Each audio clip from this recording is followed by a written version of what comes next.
시간이 되었습니다. 모두 자리에서 일어나셔서 찬송가 325장을 찬양하겠습니다.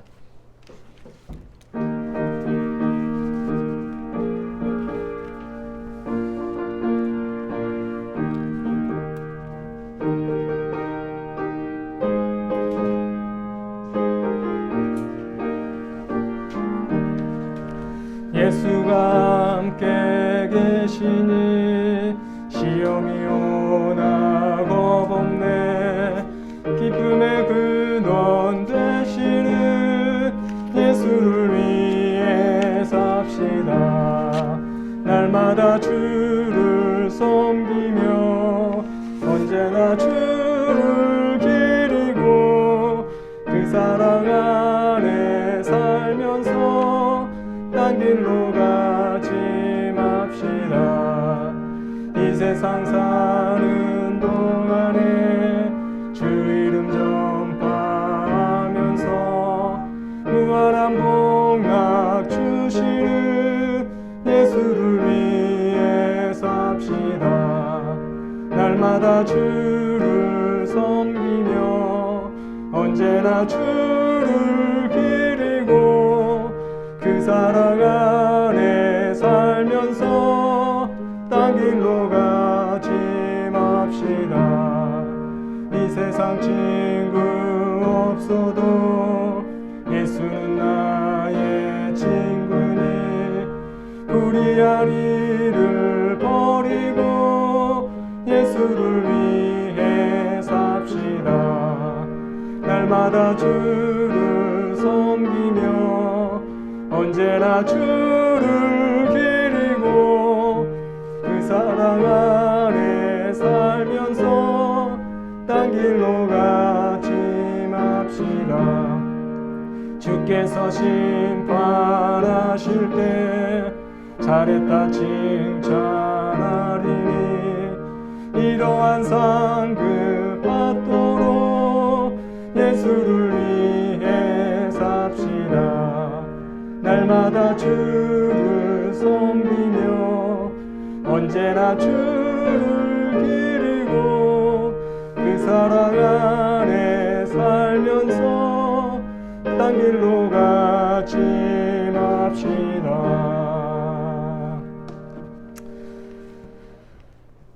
사랑하는 여러분, 오늘은 성령 강림 후 제19주이며 군선교 주일입니다.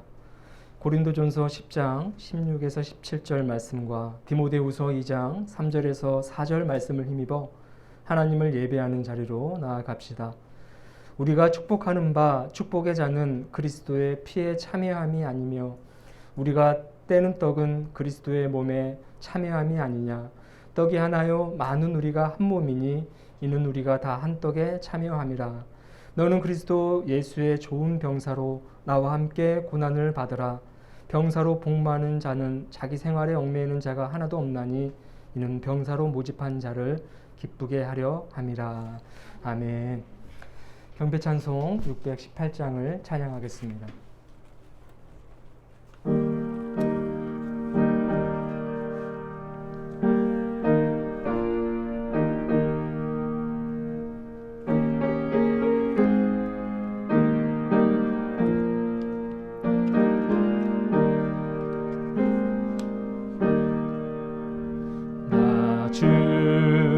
주님을 사랑합니다.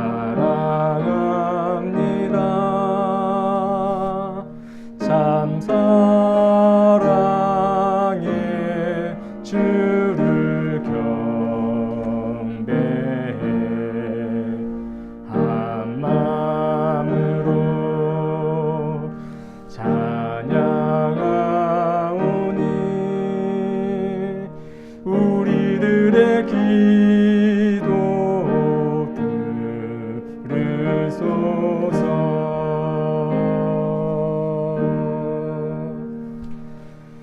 다 함께 침묵하며 지난 한 주간의 삶을 성찰하도록 하겠습니다.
다 함께 제 고백을 드리겠습니다. 주님, 우리는 세상을 이길 힘이 없습니다. 우리의 의지와 노력으로는 죄의 유혹을 이겨낼 수 없습니다. 아무리 노력해도 사단의 시험 앞에서 견디지 못하고 무너집니다. 주님의 말씀대로 살겠노라고 다짐하고 결심하지만 번번이 실패합니다. 연약한 우리를 불쌍히 여기시고 위로하여 주옵소서. 주님, 이제부터는 무너지더라도 실패의 자리에서 다시금 일어나 강건한 영적 군사로 쓰임받게 하옵소서. 우리 주 예수 그리스도의 이름으로 기도합니다. 아멘. 주님의 은혜로 새롭게 변화되기를 소망하는 자들에게 주시는 우리 주님의 위로와 용서의 말씀을 들으시길 바랍니다. 한 번 죽는 것은 사람에게 정해진 것이요 그 후에는 심판이 있으리니 이와 같이 그리스도도 많은 사람의 죄를 담당하시려고 단번에 들이신 바 되셨고 구원에 이르게 하기 위하여 죄와 상관없이 자기를 바라는 자들에게 2번 나타나시니라. 아멘. 히브리서 9장 27, 28절 말씀입니다. 교도문 5번입니다. 10편 8편을 다 함께 교독하겠습니다.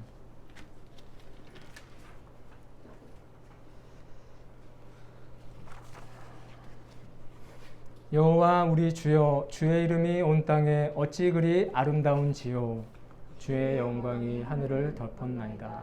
주의 대적으로 말미암아 어린 아이들과 젖먹이들의 입으로 권능을 세우시며 이는 원수들과 보복자들을 잠잠하게 하려 하심이니이다. 주의 손가락으로 만드신 주의 하늘과 주께서 베풀어 두신 달과 별들을 내가 보니 사람이 무엇이기에 주께서 그를 생각하시며 인자가 무엇이기에 주께서 그를 돌보시나이까. 그를 하나님보다 조금 못하게 하시고 영화와 존귀와 광을 씌우셨나이다. 주의 손으로 만드신 것을 다스리게 하시고 만물을 그의 발 아래 두셨으니 곧 모든 소와 양과 들짐승이며 공중의 새와 바다의 물고기와 바닷길에 다니는 것이니이다. 여호와 우리 주여, 주의 이름이 온 땅에 어찌 그리 아름다운지요. 아멘.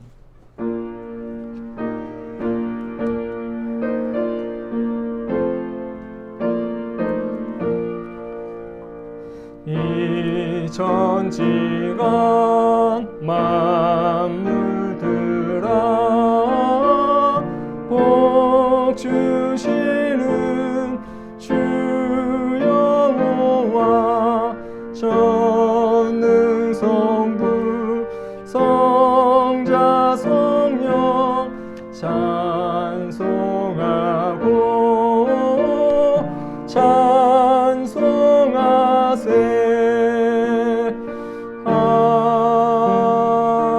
아멘. 자리에 앉으시길 바랍니다. 기도하겠습니다. 참 좋으신 주님, 사랑과 은혜가 충만하신 하나님, 오늘도 주님 앞에 나와 예배 드릴 수 있도록 모든 환경을 조성하여 주셔서 감사드립니다. 우리가 드리는 이 찬양과 이 예배를 기뻐 받아 주시옵소서. 하나님 앞에 나왔사오니 하나님의 사랑과 은혜를 듬뿍 부어 주시옵시고 특별히 위로가 필요한 자들에게는 한량없는 주님의 위로를 내려 주시옵소서. 우리가 알지 못하는 사이에 주님은 이미 우리 안에 오셔서 우리의 생명을 태동케 하셨습니다. 우리의 상처와 아픔을 치유하시고 우리가 하나님 앞으로 나아갈 수 있도록 이끌어 주셨습니다. 이 시간 다시 한번 주님의 이름을 높이며 찬양하오니 우리가 드리는 이 신앙의 고백을 주님 기뻐 받아 주시옵소서. 매 순간마다 우리를 이끄시고 하나님의 말씀으로 우리를 채우시고 한량없는 사랑을 내려주셨지만 연약한 저희들 늘 세상에 마음을 두며 아버지 하나님의 뜻을 거스리며 주님의 마음을 아프게 하며 살았던 적이 많습니다. 주님, 이 시간 다시 한번 머리를 숙여 우리의 잘못을 회개하오니 주님 용서하여 주시옵시고 자비를 베풀어 주시옵소서. 주님이 이끄시는 대로 우리의 삶을 의탁하며 살게 하시고 특별히 성령의 충만한 능력을 힘입어서 이 어려운 시대를 살아가게 하여 주시옵소서. 주님이 우리를 이 세상에 세우시고 특별히 구별하셨습니다. 구별된 백성답게 하나님만 바라보며 하나님께서 이끄시는 대로 순종하며 나아가게 하여 주시옵소서. 우리가 순종할 때에 우리의 삶의 현장에서 하나님의 능력이 나타나는 줄로 믿습니다. 주님의 이끄심을 믿으며 우리의 삶을 온전히 주님께 맡기며 살게 하여 주시옵소서. 그리하여 우리가 있는 그곳이 하나님의 영광이 드러나는 아름다운 은혜의 현장이 되게 하시고, 우리가 가는 곳이 어둠이 사라지고 빛이 임하며 하나님께 영광을 돌리는 아름다운 믿음의 현장이 되게 하여 주시옵소서. 한국교회를 위해서 기도하고 나라와 민족을 위해서 기도하고 어려운 일 당하는 이웃들을 위해서 기도합니다. 우리의 기도가 응답되어지게 하시고 아버지 하나님의 그 놀라우신 역사가 그 현장에 가득 임하게 하여 주시옵소서. 나라와 민족이 회복되게 하여 주시고 강대국 틈에서 으뜸이 되는 위대한 민족이 되게 하여 주시옵소서. 하나님의 사랑을 입은 나라인 만큼 그 사랑을 약소국들과 또 소외된 그 민족들을 위해서 사용하는 아름다운 나라가 되게 하여 주시옵소서. 하나님을 믿는 백성들이 많은 그 민족답게 사랑이 넘치는 나라 되게 하여 주시옵소서. 한국교회가 더 이상 흔들리지 않도록 도와주시고 모든 성도 모든 교회가 힘을 내어서 하나님의 영광을 드러내게 하여 주시옵소서. 주님의 말씀을 실천하며 이웃들을 사랑하는 데에 더 열심을 내게 하시고 코로나라는 이 위기 속에서도 하나님의 사랑이 막힘없이 모든 이웃들에게 고스란히 전달될 수 있는 위대한 선교적 사명을 감당하는 교회들이 되게 하여 주시옵소서. 코로나로 인하여 힘들어하는 이웃들 주님 그들을 품어주시고 그들의 삶의 현장에 깊숙이 개입하셔서 그들과 함께 울고 웃으며 그들의 아픈 마음을 위로하여 주시길 기도합니다. 어려운 가운데서도 주님을 바라볼 때에 절망이 소망으로 바뀌고 눈물이 기쁨과 환희로 바뀌는 것을 우리는 압니다. 그들에게도 이런 동일한 은혜가 있게 하여 주시고 이 위기를 극복하며 살아계신 하나님의 능력과 그 놀라운 역사를 경험하게 하여 주시옵소서. 한국교회 아버지 하나님께서 책임져 주시고 온 성도들 주님께서 늘 항상 함께하여 주시기를 원합니다. 함께 가는 교회도 이곳에 세우시며 하나님의 뜻을 감당케 하셨습니다. 이 지역에 있는 영혼들을 품어낼 수 있는 교회 되게 하여 주시옵소서. 한 발 한 발 그들에게 다가갈 수 있는 교회 되게 하시고 그들에게 주님의 사랑을 전달하는 아름다운 교회가 되게 하여 주시옵소서. 우리의 마음과 우리의 생각과 뜻을 온전히 주님께 맡기오니 하나님께서 원하시는 대로 저희들의 이 모든 것들을 채워주시고 더욱더 하나님을 사랑할 수 있는 신실한 그리스도인으로 거듭나는 은혜의 시간 되게 하여 주옵소서. 우리의 가정 주님께 의탁합니다. 주님께서 늘 동행하시며 주인이 되어주시는 가정 되게 하시고 세상에 헛된 복이 아니라 하늘로부터 공급되어지는 신령한 복과 은혜에 더욱더 기뻐하며 그것에 참 생명이 있음을 깨달아 아는 아름다운 가정 되게 하여 주시옵소서. 오늘도 저희들과 함께 하실 예수 그리스도의 이름으로 감사드리며 기도합니다. 아멘.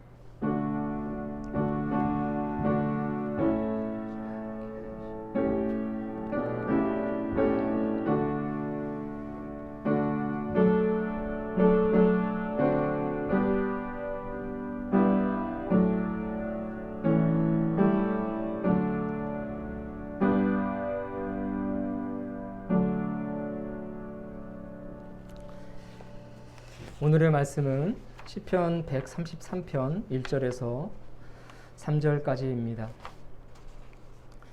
보라 형제가 연합하여 동거함이 어찌 그리 선하고 아름다운고 머리에 있는 보배로운 기름이 수염 곧 아론의 수염에 흘러서 그의 옷깃까지 내림 같고 헐몬의 이슬이 시온의 산들에 내림 같도다. 거기서 여호와께서 복을 명령하셨나니 곧 영생이로다. 이는 살아계신 하나님의 말씀입니다. 주님을 찬양합니다. 아멘. 우리 특별 찬양하겠습니다. 온 맘 다해 가사를 생각하시면서 찬양하겠습니다.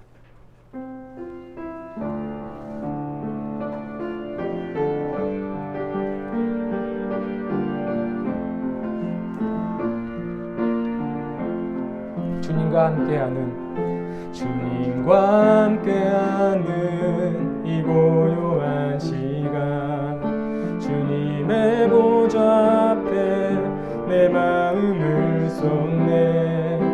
모든 것 하시는 주님께 감출 것 없네. 내 맘과 정성 다해 주 바라나이다. 온 맘 다해 사랑합니다. 온 맘 다해 주 알기 원하네. 내 모든 삶 당신 것이니 주만 섬기리. 온 맘 다해 나 염려하지 않아도 내 쓸 것 아시니. 나 오직 주의 얼굴 구하게 하소서. 다 이해할 수 없을 때라도 감사하며 날마다 순종하며 주 따르오리라. 온 맘 다해 사랑합니다. 온 맘 다해 주 알기 원하네. 내 모든 삶 당신 것이니 주만 섬기리. 온 맘 다해. 우리 다시 한번 고백합니다. 주님과 함께하는 이 고요한 시간, 주님의 보좌 앞에 내 마음을 쏟네. 모든 것 다 주님께 감출 것 없네. 내 맘과 정성 다해 주 바라나이다. 나 염려하지 않아도 내 쓸 것 아시니. 나 오직 주의 얼굴 구하게 하소서. 다 이해할 수 없을 때라도 감사하며 날마다 순종하며 주 따르오리라. 온 맘 다해 사랑합니다. 온 맘 다해 주 알기 원하네. 내 모든 삶 당신 것이니 주만 섬기리. 온 맘 다해 온 맘 다해 온 맘 다해 사랑합니다. 온 맘 다해 주 알기 원하네. 내 모든 삶 당신 것이니 주만 섬기리. 온 맘 다해. 아멘. 이 찬양을 제가 이제 신학대학원을 이제 다닐 때 아마 처음 들었던 것 같아요. 이런저런 일들로 인해서 참 마음도 무겁고 또 학교까지 가는 길도 멀고 또 차도 막히고 힘들어서 이제 극동방송이라는 라디오를 이제 딱 틀게 되었는데, 틀자마자 이 찬양이 나오는 겁니다. 근데 이 찬양이 얼마나 그때 제 마음에 위로를 주고 또 그 하나님이 나를 정말 사랑하시는구나, 하나님이 내 삶을 이끌고 계시는구나, 이 모든 일들이 다 하나님의 계획 안에서 잘 이루어지겠구나 하는 그런 믿음과 확신을 갖게 되었어요. 특별히 2절을 보면 나 염려하지 않아도 내 쓸 것 아시니 오직 주의 얼굴 구하게 하소서. 다 이해할 수 없을 때라도 감사하며, 이 부분이 너무나도 은혜가 되었습니다. 사실 이해되지 않는 일들이 참 많잖아요. 열심히 하나님을 믿고 또 열심히 신앙생활 하면서 세상에서 범죄하지 않고 또 죄 짓지 않고 나름대로 열심히 말씀 순종하며 산다고 하는데 때때로 이해할 수 없는 일들이 내 삶을 너무 옥죄어오고 마음을 무겁게 하는 경우가 있지 않습니까? 그러니까 정말 이해되지 않는 그런 일들이 있단 말이죠. 근데 이 찬양을 듣다 보니까 그런 이해되지 않는 일이 있을 때라도 하나님께서 내 삶을 선하게 이끄실 것을 믿으면서 그것에 감사하라는 그런 이 찬양이 그때 제 마음을 너무나도 감동을 시켰고 또 깊은 울림을 주었던 그런 기억이 납니다. 여러분, 우리의 삶은 어떻게 될지 몰라요. 우리가 점쟁이도 아니잖아요. 미래를 예측할 수 없습니다. 또 내일 우리는 이런 일을 하고 또 이런 일들을 계획하고 있지만 다 그렇게 우리가 계획하고 생각한 대로 되리라는 보장도 없습니다. 어쩌면 또 정말로 감당하기 벅차고 힘든 일들이 우리의 삶을 짓누를 수도 있겠죠. 여러분, 그럴 때마다 이 찬양을 기억하시길 바랍니다. 이해할 수 없을 때라도 감사하시면서 선하신 하나님의 그 인도하심, 그 도우심을 믿으며 또 순종하며 살아가시는 저와 여러분이 되었으면 좋겠습니다. 우리 옆에 분 바라보면서 사랑의 인사 나누겠습니다. 사랑합니다. 축복합니다. 사랑합니다. 네, 축복합니다. 하나님의 크신 사랑과 또 은혜와 돌보심이 여기 계신 여러분들 모두에게 늘 한결같이 임하시기를 기도합니다. 오늘 제가 여러분에게 읽어드렸던 이 시편 133편 1절부터 이 3절까지 말씀은 짧은 구절이지만 오늘날 이 시대의 믿음의 공동체인 우리 교회에게 아주 큰 위로와 더불어 우리에게 큰 소명이 있음을 깨닫게 해주는 그런 말씀입니다. 본 시편의 형식을 특별히 구분하자면 영광시 또는 찬양시 이렇게 구분할 수 있겠어요. 그런데 특별히 이 말씀을 묵상하다 보면 영광시 찬양시이기도 하지만 별칭으로 또 별명으로 하나님의 칭찬시 혹은 하나님의 축복의 시로 분류할 수도 있을 것 같다라는 그런 생각이 들어요. 하나님께서 믿음의 공동체에게 축복을 하고 하나님께서 믿음의 공동체에게 칭찬하는 그런 시인 것 같다는 말입니다. 하나님을 믿는 백성들이 한데 어우러져서 살아가는 그 모습이 너무나도 아름답기 때문에 하나님께서 그 백성들을 칭찬하고 축복하신다는 말이죠. 하나님의 말씀대로 살아가는 그 백성들을 바라볼 때에 그들의 모습이 참 선하고 아름다운 모습으로 그렇게 힘든 중에도 살아가고 있는 그 모습이 하나님 보시기에 얼마나 예쁘고 또 사랑스럽겠습니까?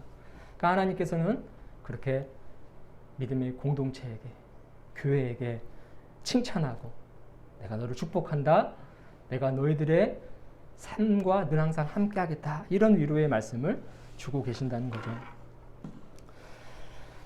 하나님의 백성들이 모인 믿음의 공동체는요, 오늘 이 본문 말씀처럼 선하고 아름다워야 될 줄로 믿습니다. 여러분, 선하고 아름답다는 말은요, 사람의 외모를 평가할 때 주로 사용되는 말이지만 본문에서의 의미는 감동을 주고 또 극찬을 할 만큼 훌륭한 일을 했을 때에 아름답다라는, 또 선하다라는 그런 말을 사용하고 있음을 보게 됩니다. 공동체가 하는 사역들이 너무나도 선하고 아름다운 거예요. 감동을 주고 극찬을 할 만큼 훌륭한 그런 일들을 하고 있다는 것입니다. 하나님의 일하심이 여러분 선하고 아름답죠. 하나님의 일하심 자체가 인간으로 하여금 감동을 주고 위로를 주십니다. 하나님의 일하심은요, 찬사를 받을 만큼 훌륭한 거예요. 그렇지 않습니까? 여러분, 그랬기 때문에 우리가 지금 하나님을 믿고 있지 않습니까?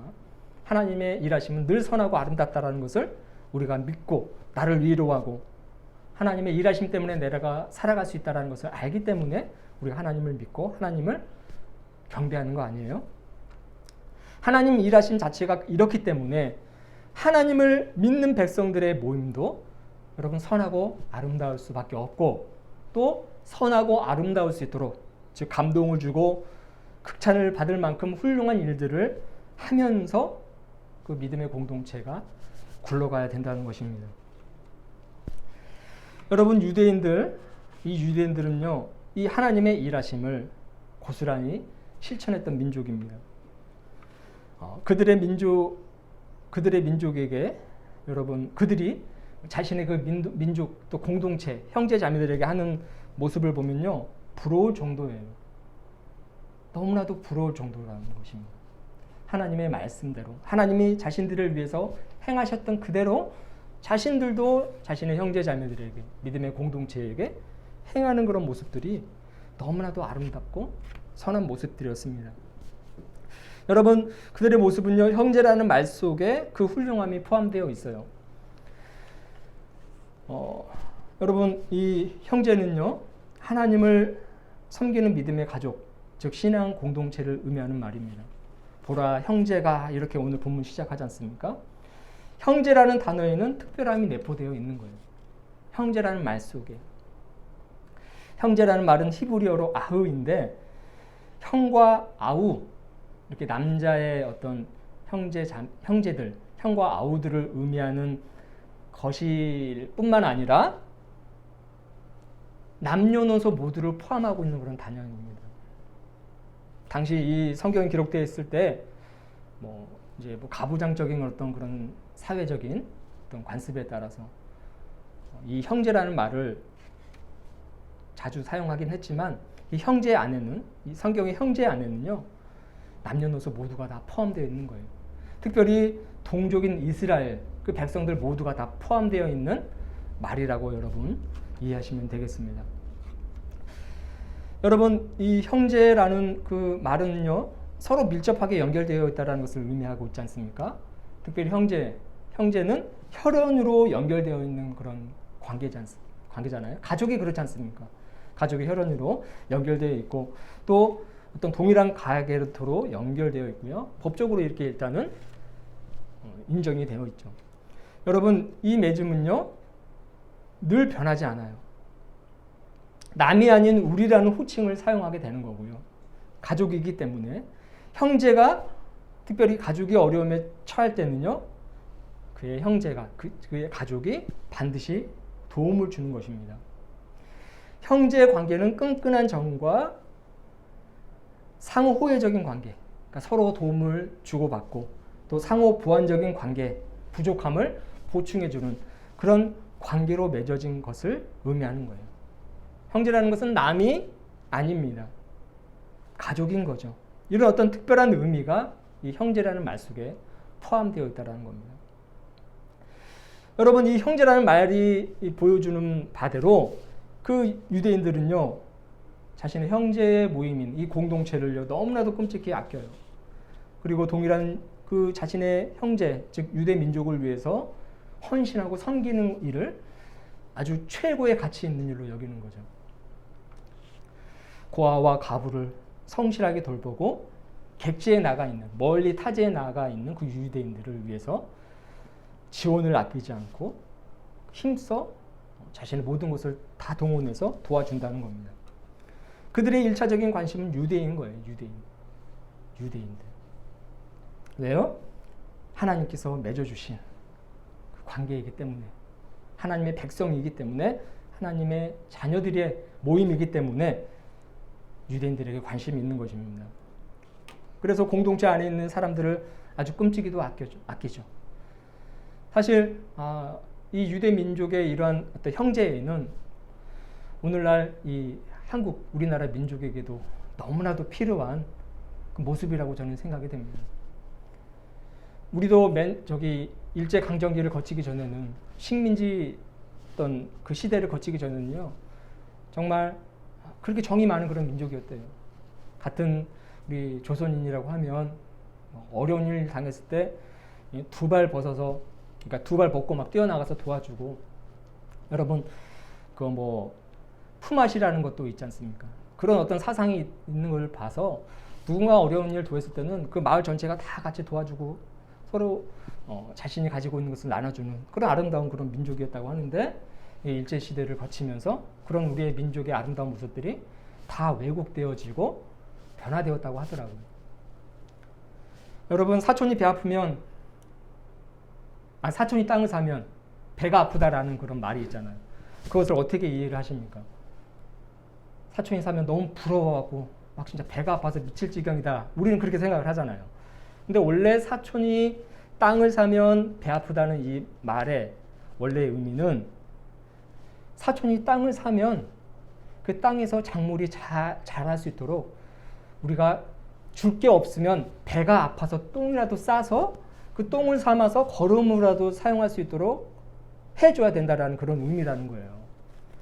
사촌이 땅을 사면 배가 아파야 되는 것이 그냥 부러워서 미칠 지경이다. 왜 나는 땅을 못 샀지? 이렇게 막 질투심에 불타오르는 것이 아니라 똥이라도 싸서 그 밭에 거름으로 삼을 수 있도록 도와줘야 된다라는 그런 말이 본래의 의미라는 거예요. 근데 여러분, 이것이 변질된 거죠. 우리 민족이 사실 그렇게 야박한 민족이 아니라는 거예요. 요즘 보면 참 이 사촌이 땅을 사면 배가 아파야 된다는 그 말의 원래 의미, 그 의미를 다시금 우리가 생각하고 정말 그 의미대로 살아가야 되겠다는 그런 생각들을 너무 많이 하게 돼요. 그렇지 않습니까? 너무 야박하죠. 예, 주차하기도 참 그런 경험들이 많아서 아주 그냥 뭐 아파트 때문에 너무나도 담을 서로 쌓고 살아가고 있고, 남보다도 원래 남이긴 하지만 다른 뭐 외국 사람들보다 더 못한 그런 일들을 우리는 많이 너무 경험한다는 거죠. 여러분, 형제라는 말 속에 같은 혈연 공동체, 믿음의 공동체에게는 자신의 모든 것을 다 바쳐서 도와주고 또 섬겨야 된다는 그런 말에 어떤 깊은 의미가 있다는 것입니다. 하나님께서 그들을 사랑하시고 도우셨기 때문에, 그리고 명령하셨기 때문에 형제들을 향한 그 사랑의 실천이 매우 중요하다는 거예요. 이 유대인의 전통을 계승한 공동체가 예수 그리스도를 구주로 고백했던 초대 교회이고, 여러분, 오늘날 우리 기독교인 것이죠. 초대교회의 모습이 어땠습니까? 초대교회의 모습. 사도행전 2장 44절 이하에 잘 기록되어 있지 않습니까? 믿는 사람들이 함께 모여서 살면서 서로 물건을 통용, 즉 함께 사용하고 자신의 재산과 소유물을 필요한 사람들을 위해서 사용하고 또 서로를 위해서 주거니 받거니 하면서 사용했다는 거예요. 날마다 모여서 성전에서나 집에서나 음식을 나누고, 여러분, 음식을 나눈다는 게 얼마나 중요한 겁니까? 생명을 서로 나누는 거잖아요. 아주 음식 나누는 것에 이 성경의 모든 진리가 다 담겨져 있다고 저는 생각이 됩니다. 그 음식을 나누면서 기쁨을 나누고 즐거움을 나누고 행복을 나누고 또 슬픈 일이 있다면 서로 위로하고 보듬어주는, 정말 살아가는 그런 인간답게 살아가는 그런 모습이 다 이 초대교회에 담겨져 있다는 거예요. 하나님을 찬양하고 하나님께 예배하는 것은 기본이었고, 여러분, 그랬더니 어때요? 온 백성들이 그들을 칭찬하기 시작합니다. 야, 정말 초대교회의 모습, 우리가 보고 배워야 되는 모습이구나. 분절되고 단절되고 배제하고 혐오되어 있는 이 세상에서 정말 올바른 인간의 모습, 올바른 사람의 모습, 공동체의 모습을 보여주는구나. 하나님의 백성이 어때야 되는지를 보여주는구나. 그렇게 칭찬하기 시작하자 많은 사람들이 그 공동체로 흡수되었다는 거죠. 이 사도행전 2장 44절에서 47절까지가 이 내용인데, 사실 4구절밖에 그 모습이 짧게 기록되어 있지 않지만요, 초대교회의 모습은 정말 선하고 아름다운 그 모습 그대로였다는 것입니다. 참 좋은 모습이고 훌륭한 모습이었다는 거죠. 이 초대교회의 모습을 계승한 공동체, 즉 교회가요, 바로 한국교회인 거예요. 한국교회. 여러분, 오늘날 이 코로나19로 인해서 한국교회가 매우 정말 크나큰 감당하기 버거운 그런 비난을 받고 있지만, 여러분, 한국교회에 대한, 여러분이 몸담고 있는 이 교회에 대한, 공동체에 대한 자부심은 여러분 절대로 놓치지 않았으면 좋겠습니다. 민족이 어렵고 나라가 위기에 처할 때마다 교회가 나서서, 물론 뭐 천주교라든가 불교들이라든가 다른 종교도 그런 몸소 이 어려움을 극복해 나가기 위해서 어떤 자신의 모든 것들을 다 내던진 그런 신앙인들이 있지만, 우리 한국교회야말로 정말 그 위기 때마다 선두에 서서 많은 일들을 감당했어요. 어려운 이웃들을 돕고 섬기는 일에도 한국교회가 본이 되었다라는 겁니다. 교회의 선교 활동, 특별히 그 선교 활동 가운데에서 여러분 그 많은 부분들이 지자체, 즉 이 시나 어떤 뭐 구, 이 동에서 하는 그런 지자체 프로그램으로 확장된 것들이 굉장히 많다는 거 여러분 아십니까? 여러분 대표적인 프로그램이 문화센터라는 거예요. 요즘은 뭐 동사무소라든가 이런 데 주민센터에서 문화센터 많이 하지 않습니까? 그런데 여러분 교회에서 맨 처음 그 사역들을 시작했어요. 저는 그것을 직접 눈으로 봤습니다. 지역 주민들 혹은 아이들, 뭐 성도들, 그 성도들을 위해서 교회에서 선교의 일원으로 뭐 놀토 프로그램이라는 거, 그런 거 운영을 했던 거 여러분 기억나세요? 놀토 프로그램. 뭐 성인들을 위해서 운동 모임을 갖고 뭐 악기 교실, 한글 교실, 또 여러 가지 뭐 취미 활동들, 그런 일들을 했다는 거죠. 교회에서 맨 처음 그 아이디어가 나왔고 그것을 사용하기 시작하자 이제 시나 이런 그 지자체에서 선택해서 뭐 이렇게 센터라든가 이런 데서 더욱더 확장해서 복지 프로그램 일환으로 사용된 프로그램들이 굉장히 많다는 거예요. 어려운 일들 돕고 구제하고 하는 이런 사역들, 여러분 그런 것들이 다 교회의 기초, 이 선교 프로그램에서 나왔다는 것을 아무도 부인할 수 없을 것입니다. 초등학교 방과후 교실 있죠? 그런 것도 사실 교회에서 시작된 거라고 저는 이해하고 있습니다. 지역의 소외계층을 위한 복지 프로그램, 이 역시 교회의 구제 사역이었으면 두말할 것이 없다는 거죠. 교회에서 열심히 그런 일들을 하자 세상이 주목하기 시작했고 좋은 프로그램, 선교 프로그램들을 착용해서 더욱더 확장시킨 아주 좋은 예라고 할 수 있다는 거예요. 그러니까 교회가 선한 일들, 아름다운 일들을 굉장히 많이 했다라는 겁니다. 지금도 사실 이 언론에서는 교회를 향한 수많은 비난과 어떤 조롱, 또 비판 이런 것이 있지만 사실 교회의 근본적인 사역을 한다는 것보다 너무 정치적으로 흘려가는 면이 없지 않아 있기 때문에 그것을 저는 질타한다고 저는 보고 있는 거죠. 교회의 모습은 너무나도 선하고 아름답다라는 거예요. 한국 교회가 그런 일들을 계승하고 있다는 것을 여러분 기억하시길 바랍니다. 저는 참 교회 다니길 잘했다라는 그런 생각들을 종종 해요. 특별히 어려운 일을 당했을 때, 참 교회 다니기를 잘했구나. 그런 어떤 강한 느낌을 받은 적이 많이 있습니다. 특별히 제가 이제 부교육자 시절에 교회에서 신방을 가지 않습니까? 그 신방을 가다 보면 그런 것들을 더 절실하게 느껴요. 교회 다니기 참 잘했구나. 교회가 정말 훌륭하구나. 그런 일들을 많이 경험했어요. 한 성도가 아파서 또 다쳐서 이제 병원에 이제 입원을 했는데 우리는 속장이라는 게 있지 않습니까? 속장이 있고 속도원들이 있잖아요. 담임 목사님과 속장님과 속도원들이 함께 모여서 이제 그 병원에 문병을 하러 가는 거예요. 함께 모여서 환우를 위해서, 그 교우를 위해서 기도하고 또 위로와 치유의 말씀을 전하고 또 함께 찬송을 부르지 않습니까? 아주 조용하고 작게 부르지만 조용하고 작다고 해서 그 찬송의 능력이 사라지는 건 아니더라고요. 작고 조용하게 부르는 찬송이지만 그 병실을 가득 울리고 꼭 예수님을 믿는 사람뿐만 아니라 안 믿는다 할지라도 그 찬송의 능력이 그 환우의 치유에 도움이 될 것 같은 그런 느낌을 많이 받았다라는 거예요. 찬송가 407장, 특별히 그 찬양이 너무나도 좋더라고요. 내 모든 아픔을 아시는 주, 못 고칠 질병이 아주 없네. 괴로운 날에나 슬플 때나 언제나 나를 생각하시네. 언제나 주는 날 사랑하사 언제나 새 생명 주시나니. 이런 찬양이 딱 울릴 때 그 알 수 없는 감격과 뜨거움이 막 밀려오는 겁니다. 그 병실에 입원했던 모든 환우들이 위로를 받고 치유를 받지 않을까 하는 그런 생각이 들고, 종교가 다르고 무신자도 있겠지만 그들을 위해서 마음속으로도 대신 기도해 주는 그 아름다운 모습, 교회 다니길 참 잘했구나. 정말 잘했구나라는 그런 생각이 들었고요. 또 한 가지는 장례식장에서 가득 울려 퍼지는 그런 찬송 어떠합니까? 화장장을 가득 채우는 그런 찬송은 어떠합니까?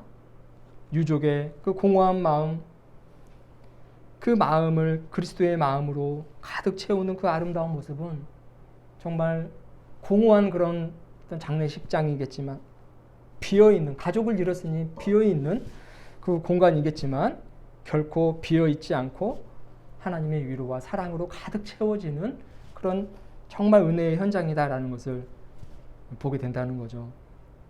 저 높은 곳을 향하여 날마다 나아갑니다. 내 뜻과 정성 모두어 날마다 바라봅니다. 내 주여 내 맘 붙드사 그곳에 서게 하소서. 그곳은 빛과 사랑이 언제나 넘치옵니다.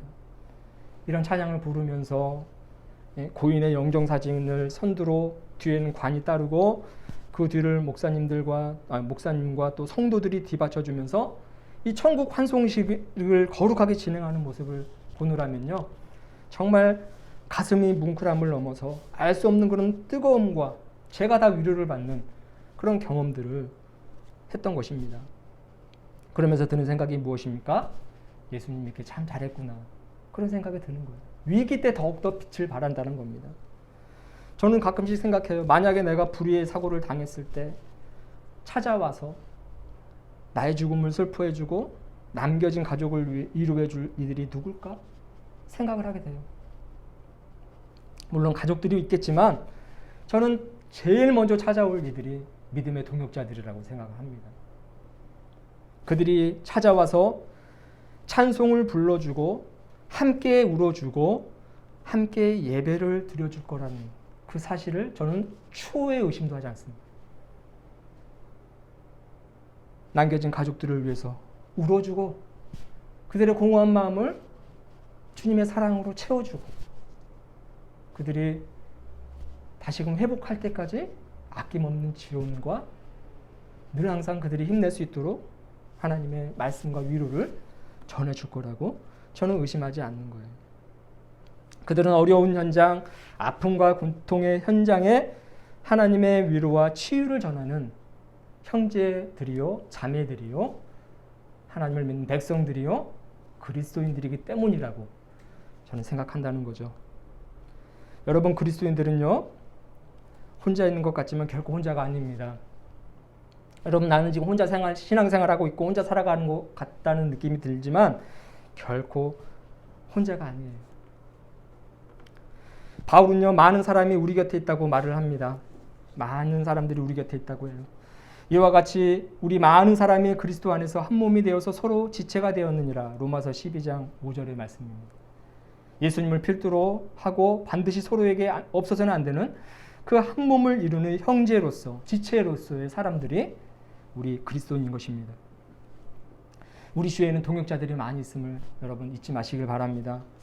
다만 그들 각자의 삶을 살아가느라 우리 눈에 보이지 않을 뿐이에요. 내가 또 열심히 내 삶을 살아가느라 그들이 눈에 보이지 않을 뿐입니다. 특별한 상황이 되고 어떠한 일들이 생길 때 언제 어디라도 함께 모이는 이들이 위로하고 격려하고 작더라도 힘이 되는 그 이들이 우리 그리스도인들이고 우리 동역자들이라는 거 여러분 잊지 않길 바라요. 저는요, 예수님을 믿는 사람들이 너무 좋습니다. 너무 좋아요. 오늘 이 한국교회가 이 시편에 있는 말씀을 그렇게 지금 계승하고 있어요. 지금은 코로나로 인해서 오히려 이렇게 모이고 서로 위로하고 격려하는 일들이 죄가 아닌 죄가 되고 있죠. 그렇죠. 우린 모여서 함께 그렇게 위로의 현장을 찾아야 되는데, 슬픔의 현장을 찾아가서 하나님을 예배하고 그들을 위로해야 되는데 지금 이러한 일들을 행하면 이상하게 죄인이 돼요. 크게 잘못한 것 같아요. 물론 이 코로나라는 그런 위기가 이러한 현상을 나타나게 만들었지만 저는 이 교회의 이런 활동들이 이 사회에 도움이 된다고 저는 생각하고 많은 사람들에게 도전을 주는 일이라고 저는 생각이 듭니다. 여러분, 교회 다니는 거 참 잘하신 거예요. 예수님 참 잘 믿으신 것입니다. 하나님은 그 모습을 보시고 칭찬하고 계시면서 너희들의 모습이 정말 아론의 수염에 기름이 부어지고 흘러져서 그의 옷깃까지 내린 같다라고 이야기를 하는 거예요. 여러분, 아론은 제사장이잖아요. 그 머리에 기름이 부어졌다라는 것, 기름이라는 것 자체가 굉장히 귀한 겁니다. 왕을 세울 때 기름을 사용했고, 선지자를 사용할 때, 또 제사장을 세울 때에 기름이 사용되어졌어요. 머리에 기름을 부어서 이 일이 얼마나 귀하고 위대한 일인가를 상징적으로 보여줬다는 거죠. 근데 교회의 모습이 마치 이 아론이 제사장을 임명받을 때 사용되었던 기름처럼 귀하고 존귀하고 매우 훌륭하다라고 지금 하나님은 이야기를 하고 있고, 3절을 보면 헐몬의 이슬이 시온의 산들에 내린 같도다라고 말하고 있는데, 헐몬이라는 것은요, 이스라엘에 있는 큰 산입니다. 그 큰 산에 내린 이슬이 이스라엘 전역에 있는 그런 시온의 산들까지 내려서 그 모든 지대가 다 생명이 약동하고 모든 생명체가 살아갈 수 있도록 만들어준다는 거예요. 그러니까 교회의 사역과 교회 존재 자체는, 믿음의 형제 자매들이 모인 이 공동체는 많은 지역에 있는 그 영혼들에게까지 그 영향력이 미쳐져서 그들이 살아갈 수 있는 큰 어떤 원동력이 되어진다는 것입니다. 홀몬에 내린 그 이슬, 그 작은 이슬 때문에 시온에 있는 이스라엘 전역에 있는 모든 생명들이 살아나는 것처럼 그런 위대한 일들이, 생명이 소생하는 일들이 이 형제들의 모임에서 일어난다는 거예요.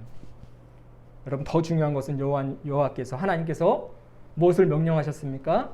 그 믿음의 형제 자매들이 모인 공동체에게 영생을 명령하셨습니다.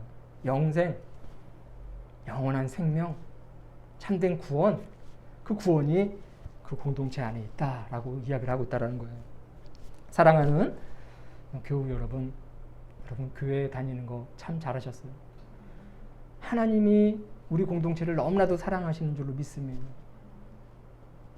이 땅에 있는 한국교회, 지금 많이 질타를 받고 있지만 그 자체는 사랑이라는 것을 여러분 잊지 않았으면 좋겠어요. 이 시대에 너무나도 필요한 아름다운 공동체라는 것을 여러분 잊지 마시고, 우리 성도들의 활동, 성도들의 삶도 원래는 사람을 살리는 일이고 예수님이 하셨던 그런 일들을 감당하는 그런 사역이며, 우리가 지금껏 그런 일들을 해왔음을 보이지 않지만 그런 어떤 위로를 주고 이 사회에 선한 영향을 미치는 아름답고 선한 일들을 많이 했음을 여러분 기억하시고, 지금은 어렵더라도 여러분 끝까지 참고 견디셔서 다시금 이 시편 133편의 놀라운 역사와 하나님의 칭찬과 축복의 말씀이 이 한국교회에 가득 울려지고 또 우리의 삶 속에 늘 항상 깊숙이 개입되어지며 나타날 수 있도록 여러분 힘을 내시고 기도하며 살아가시길 주님의 이름으로 축원합니다. 기도하도록 하겠습니다. 참 좋으신 주님, 감사합니다. 오늘 시편 133편의 말씀을 통해 우리가 위로를 받게 하여 주시옵소서. 하나님께서 하나님을 믿는 그 믿음의 공동체가 너무나도 선하고 아름답고, 제사장이 기름을 부으는 그런 기름 부음 받는 일처럼 매우 존귀한 일이며, 수많은 생명들을 살리는 위대한 아름다운 그런 사역을 감당하는 공동체였음을 칭찬하며 주님께서 우리에게 위로를 주시는 줄로 믿습니다. 더 나아가 영원한 생명과 구원이 우리 믿음의 공동체 안에 있다는 사실을 기억하고 좌절하거나 절망하거나 주저앉아 있지 않게 하시고, 더욱더 하나님을 향해 나아가며 이 세상의 어둠을 빛으로 변화시키는 일에 최선을 다하는 우리 믿음의 형제자매들 되게 하여 주시옵소서. 감사를 드리며 예수 그리스도의 이름으로 기도합니다. 아멘. 우리 사도신경으로 신앙 고백을 드리겠습니다. 나는 전능하신 아버지 하나님, 천지의 창조주를 믿습니다. 나는 그의 유일하신 아들 우리 주 예수 그리스도를 믿습니다. 그는 성령으로 잉태되어 동정녀 마리아에게서 나시고 본디오 빌라도에게 고난을 받아 십자가에 못 박혀 죽으시고 장사된 지 사흘 만에 죽은 자 가운데서 다시 살아나셨으며 하늘에 오르시어 전능하신 아버지 하나님 우편에 앉아 계시다가 거기로부터 살아있는 자와 죽은 자를 심판하러 오십니다. 나는 성령을 믿으며 거룩한 공교회와 성도의 교제와 죄를 용서받는 것과 몸의 부활과 영생을 믿습니다. 아멘. 찬송가 50장 1절 부르시면서 준비하신 예물 봉헌하겠습니다.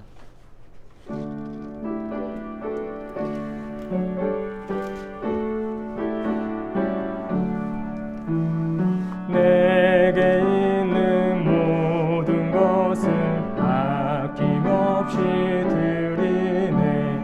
사랑하고 의지하며 주만 따라 살리라.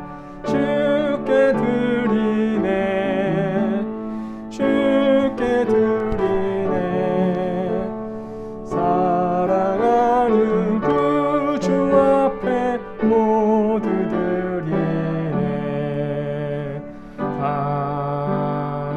아멘. 드려진 예물 위해서 기도하겠습니다. 주님 감사합니다. 한 주 동안 베푸신 은혜 기억하며 귀한 예물을 드리오니 이 예물이 하나님 나라를 확장하는 귀한 주님의 손길이 되게 하여 주시옵소서. 교회를 돕고 기억하는 이들을 기억하시고 그들에게 하늘의 신령한 복을 내리시며 늘 형통한 은혜를 누리게 하여 주시옵소서. 우리의 가정도 주님께 의탁하며 한 주간 살아가겠습니다. 서로 사랑하고 아끼고 위로하고 격려하는 화목한 가정 되게 하시고 주님의 사랑을 나누는 믿음의 공동체 되게 하여 주시옵소서. 감사를 드리며 거룩하신 예수님의 이름으로 봉헌하며 기도합니다. 아멘. 교회 소식을 전합니다. 성령 강림후 제19주이고 군선교 주일입니다. 매일 중보기도 기억해 주시고요. 코로나19 여전히 계속해서 확산세가 있죠. 더 많은 사람들이 확진되어지고 방역도 강화되고 있고 계속 유지가 되고 있는데 여러분 우리의 건강 우리 스스로 지켜야 될 줄로 믿습니다. 스스로 안전하게 본인의 건강 지키시면서 그리스도인으로서 소명도 잘 감당하시고 우리의 환경 속에서 빛을 발하고 또 소금과 같은 귀한 역할을 감당하며 살아가시기를 축원합니다. 우리 자리에서 일어나시면서 평화 인사 나누겠습니다. 주님의 평화가 당신과 함께, 주님의 평화가 당신과 함께. 파송의 말씀과 파송의 노래 1절, 4절, 2절 부르고 축도로 예배를 마치겠습니다. 사랑하는 여러분, 주님께서 우리와 함께 계십니다. 주님과 날마다 동행하며 살아갑시다. 아멘. 주님, 우리의 힘과 능력이 되어 주옵소서.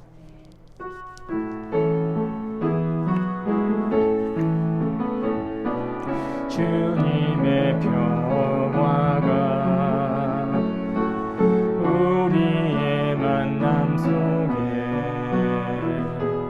넘치게 하소서. 넘치게 하소서. 평화의 주여, 평화의 주여, 당신의 나라가 우리 가운데 샘솟게 하소서. 주님의 생명이, 주님의 생명이 우리의 만남 속에, 우리의 만남 속에 넘치게 하소서. 넘치게 하소서. 넘치게 하소서. 넘치게 하소서.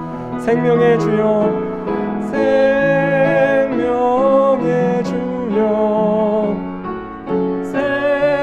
생명의 주여, 당신의 나라가 우리 가운데 샘솟게 하소서. 이제는 우리 구주 예수 그리스도의 구속의 은혜와 하나님 아버지의 놀라우신 사랑하심과 성령님의 감화감동 위로 역사하심이 이 세상에 나아가 한 주를 살고자 결단하는 우리 교우들의 머리 위에와 가족과 만나는 이웃들 위에 이제부터 영원토록 함께 하시기를 간절히 축원하옵나이다. 아멘.